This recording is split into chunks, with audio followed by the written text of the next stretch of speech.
Okay? Yeah, we do. And then we will be back. Take the whole thing. Take the whole thing. Take the whole thing? Hey! No, like literally. Be careful, be careful. It's okay. Oh, boyfriend, away. Look at the one. Okay, you know what? You know what? Go.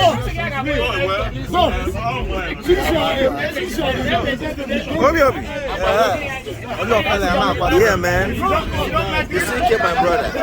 That's my main brother right there. Where are you? I want to tell the world that this guy is my brother. Yes, man. My brother. Yes. Diagolo. What if I name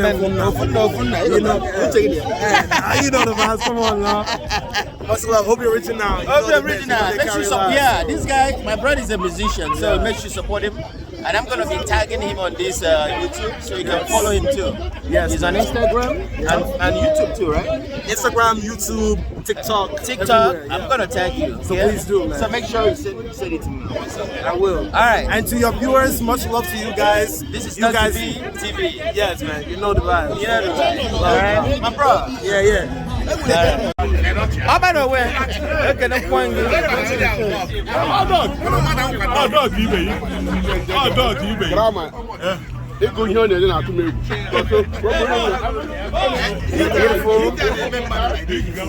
Beautiful place. Look at those people.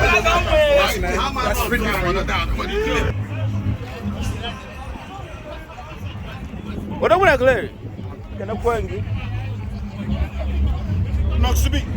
Odogun woke. Noxyb. Immaculate Gakalaka. Nkeonyema. Nyamalia. Ife di n'igwe. N'igwe. Ife di n'igwe. Kalaka na nwoke. It's time for you on here. Hey. Is that Obi? Ife di n'igwe. Ekene kwangi. Ekene men wanne. Nke si mebe nya ka anyị na-eme taa. Akwanya ka anyị na-eme lubeta. Right. Daalụ nwanne. Ife di n'igwe. Ekene nge. Anyị kwagide ọkụ na-agba ọsala. Abi. So ibi na. Anyị nyelu nwata aka. Otu aka ọ dị. Ka ọ gụọ akwụkwọ. Otu aka ọ dị. Daalụ nwanne. Nke anyị mere nya ka anyị na-eme taa. Ka anyị na-eme tọpụta.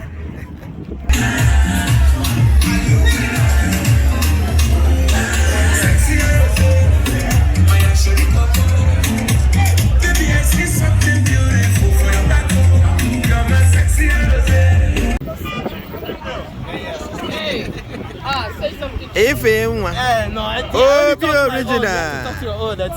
Actually, I think let them know who I am. Because I look like a man here, but she's known me up and back. The original himself. Yes. You're right. Oh, 1 and 1. Nam keki man. But I don't pronounce it. No, I never been progressive. What? I want if I man only Biafra don't wear. Ah, Nduku. Ndekaraka, Nediwan on Minnesota. To have him in our community. Always. And it's in Nigeria, and it's in China now. I actually have a show. Big. You know? Guys watching your stuff. Yeah. Keep it up. Dalu. Tell you what we're doing. Dalu in there. Only Biafra, Dalu. Don't work it. Akajaku. That's okay. I'll be no way. Under 115 degrees. But I got one over there. Until I jump into that pool. I know. I like Igbo. So It's about time. how you doing, Cammy? I'm good. So when is your graduation? It's July 27th. July 27th. And we're going to be there to support you, okay? Thank you. Congratulations. Now, of course, sunshine and I don't want to know, dear. I want to now what am I first? Dear, So, make sure you like, share, and comment on this post. Go. Because on a serious note, I watch my boy. America settle. You mean it? Only I want to organize the Yes. Organizer, I'm on your the Pasco. Pascal. Okuta di ekuta. You lock wall. By next year. Immediately. So on a serious note, careful ga obi melo birthday na graduation today. Obi, the boy come there. Obi is 2 years old. I have his print chicken. Maybe some get away from my house. Yeah. I'm watching TV. Yeah. I should go away. But at the end of the day, we pray for good life, prosperity. Yeah. I know what we are. Yeah. Like I should be here. Yeah. I go to China. I grow. Where can I? Ezo. I went here if I need. Ezo. I want. I yeah. How much was it? I got for the Ezo. August. Is it? Is it? Is it? That's why I could say I did. Ezo. Chief nowhere. Chief nowhere. I know. Where because one eye African. What time yes nowhere. Because Pascal, can you figure before I sign you? Well, and a short one. Oh yeah. For one time I used to get back down on it. Yes. It was right. Yeah. So yeah. They pick too. Wow. Today. What a coincidence. Oh, look at us. Oh, look on no one. So no women manja. One oh lologi. Okay. Proud of him. I trust. I believe it. Yes. Dalunne. One wife again. Mrs. Oko. Lolo watana. Yes. Dalunne. Maka. Also, Ichie. Uno kalaka na woke. Tari wowo. Iwo nyoma. Onya mo. Matam echi. Mama echi. Oga dragon. Thank you. Onya won nannam. It's a good man. More than good. More than good, right? Darwin. Ojamba no way. Ogamba. Ine jokuna mba.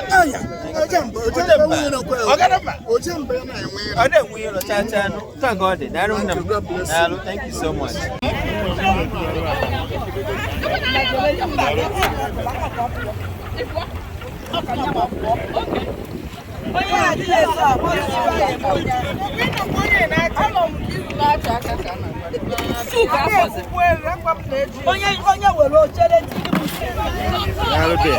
For helping your mom. Na bwezi bombo. Na mde nkwacha. What's the help mwe? Home train boy. Chebike. Ikeija. Ogonogo de mba. Aza jida back. Ikara kana nwoke. Na de ha squad ndị na-ataji. On the Benataji. Onye ọrụ sokwa ataji enu. Onye ọrụ. Now combine. Aga nwoke. Isa bona ndị na-ataji mba ọ ga nwere ọka. Onwe onye ọzọ nwere ọka. Okay. Ndị na-ataji. Ebe na-ataji. Nobody bondi Chokicho. Ekana nwoke. Choki sokwa ataji. Ada afụkwa ji anu nwere ha n'obodo a ada amakwa ama. Ji akwa afọ iwu.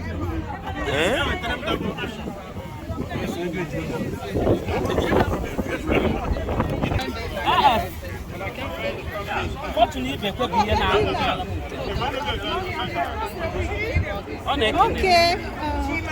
Biko nyani akara. Today, more the madam. Paka juice dey. Karakana Woke. The barrister himself. Thank you, sir. Barrister Abanono. We're here celebrating a very good thing. Yes. It's always a wonderful thing when one of our kids graduates. Right. It shows that we're progressing in this community. That's what it is. And if you look around the way we always come together, we have the same goal for our kids. Same goal. So that they could be greater than we are today. That's true. The more they succeed, the more our community and our culture grows. That's the only thing that we wish. A parent always wishes that their children will be greater than they are. That's true.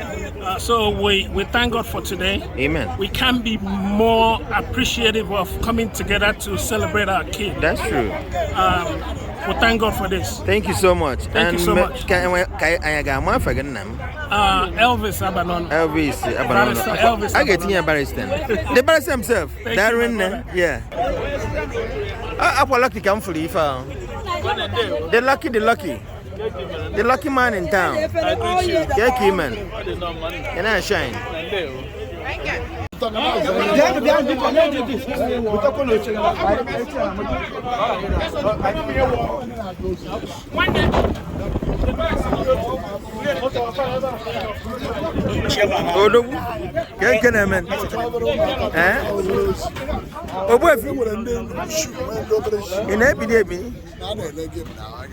Oh yeah. NBA finance. Jesus. Yeah, flip break. I'm home.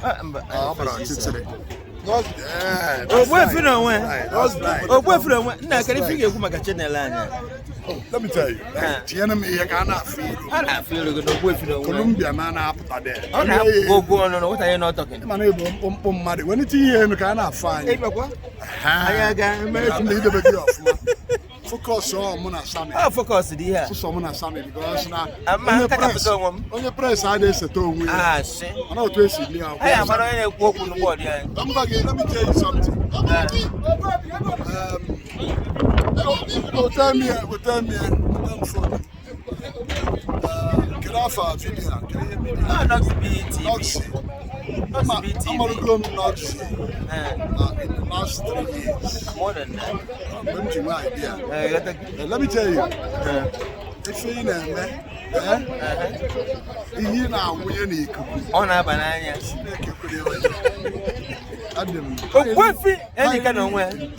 Thank you so much. And you don't even look like, you know, you're doing it like effortlessly. No, you I can meet you. You're so smooth. Yeah. The time of come on, and I'll lose all of them. You say, I go father, but I got easy.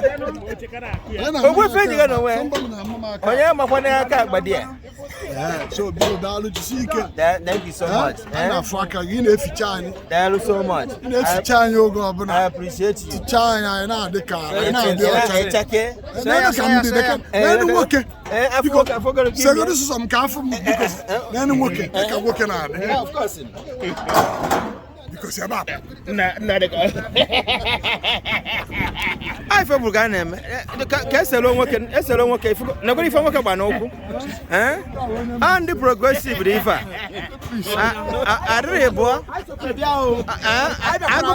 I go better nowhere. On a serious note, California one night walkable Casey Mora. I have prayer person because was I don't know. Can I go and go more on a case years ago? You're not. Because I'm about to go away now 2 years. Yeah. Managram that is well over the NATO. Or Jacudi be and walk over the NATO. If you go now from 2 years to 18 years. Yes. 16 years ago. Yeah. Just like yesterday. I know. Yeah, so when I got too fast. How you home memory? Yeah. I don't know one. So on this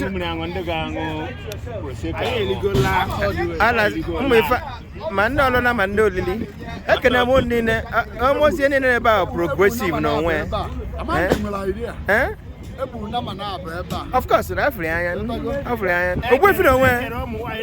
$50 and above to $2,000. $2,000. Oh, to a god. Bukani no way, and I can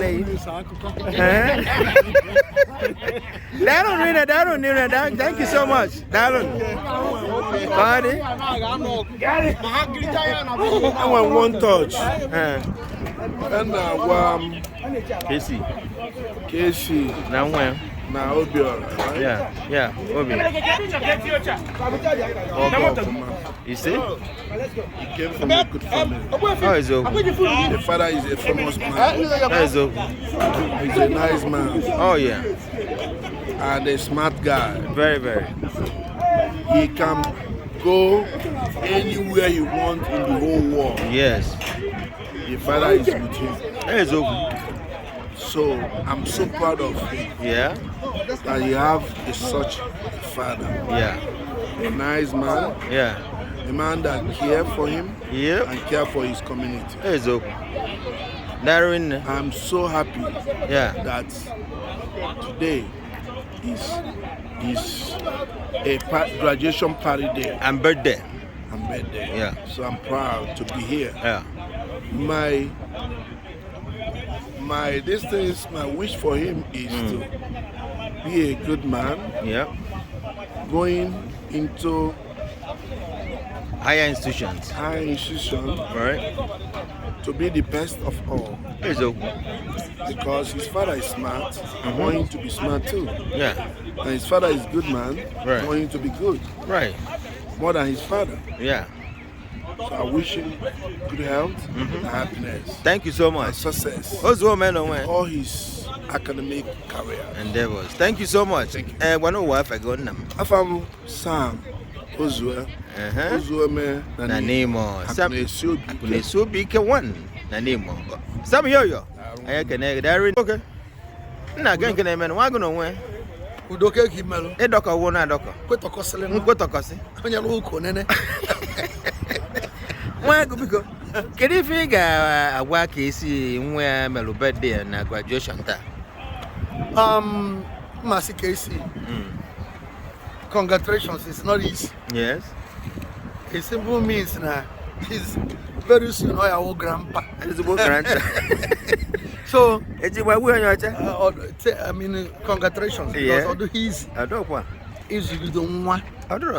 for 18 years.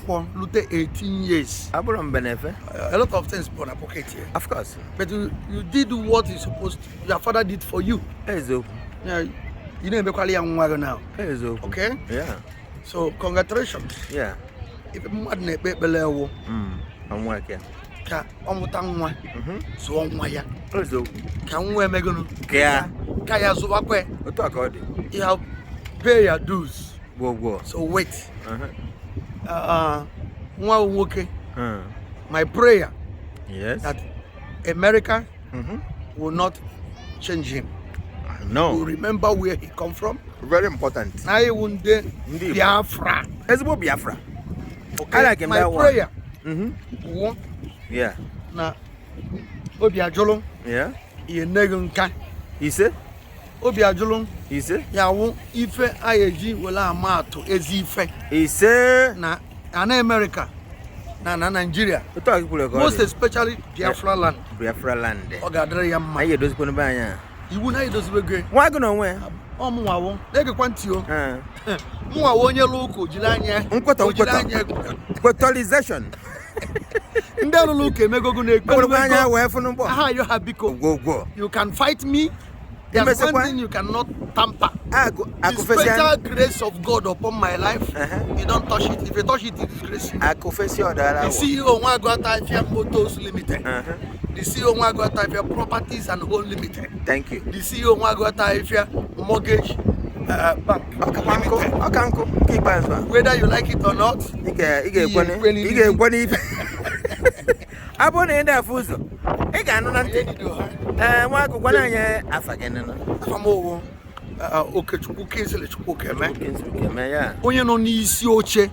Nwa agụ ata ifia limited and properties and mortgage, yeah, banking and the motors. By grace of God. Even in the kitchen. The Karakana walking wago. The Bible says no you get melebele go get melebele. Eso nande Okwelonqwa oge melebele palliative ona melebele darunne na the whole eastern region ni darunne ego ka esi ndo tie patalo so na kem meru palliative ekede kwengi darunwago na suru m egwu asụ dono mma ekweru m ekwe na nke mmerụ ngụpụta kacha ụtọ ya bụ ugwu siri ike rinne na ọ bụzi nka ka iji arị ya mbekwu garụ marubido asị na ọhara kata ka ọ na-agazi nwanne na onye ụwa enwe enyi ọma o onye amụma dadire na anamụle ịma anya na nkụta ọbịa bụ nwanne na anụ ufe bụ udene ka ọ na-azakwu mana jara wankenu ụzụ afọ igbu udene na ọbụkọ nto ịma na ịda mbaba ịnaghachi azụ ọganiru arọ maka onye nkoropu obi onye garabada bụ onye zuwa abụọ ezumezu egwu arụrụ eme nchukwa kama na o ji ọnụ egbu ọdịsa na-akpachaghị egbe ọ gafere ọdụdụ oke ọ fụrụ dịka nkala ife ọkala odogwu onye ume ngwapụta ọkụkọ mkpụrụ aka onye ga-asị na ogwu maga na ada oji ebe ama na ife ọkụ na ọchagharụkwa o were ọnụ lisi o were ile salụ opio na-efifie were abalị megharịkwa ifugo ọrụ efu na-arụ ụlọ n'aja ikuku bịa ogbunye ụlọ n'ọgbọ mmiri a na-asọkwa ndị ji egwu ji abalị agbaghị ụchụkwakwa ndị o ji egwu eti mmanwụ hei mgbe ngana mgbugbe ekpulu ọfịa ịmara odogwu ugochukwu nwa nga ọka alịka na China odogwu n'iga adị mmiri mara ugo odogwu na Nnewi aka ekpuchi ọnwa wanụ n'ibe odogwu mana enwere aja mmụọ o ji isi anya ọkụ azụ anụ ka egburu isi ntị echie isi na wogidi ọwa nkụtara akpụ chọọ nwoke na nị na nwoke du n'obi ebini kwuru na nwoke na-eri n'ude agakata agbakwuru ka eji ama dike ezi maka odogwu ife na okeke ego na-eji ije odogwu na Nnewi odogwu ezomọgụ ogene maraba ọnụ a sị na ijebe ije awele ịma na ịdị ka mkpume dọ n'igbere mmiri ebiri tụcha na arụ nkwụ ozuru ike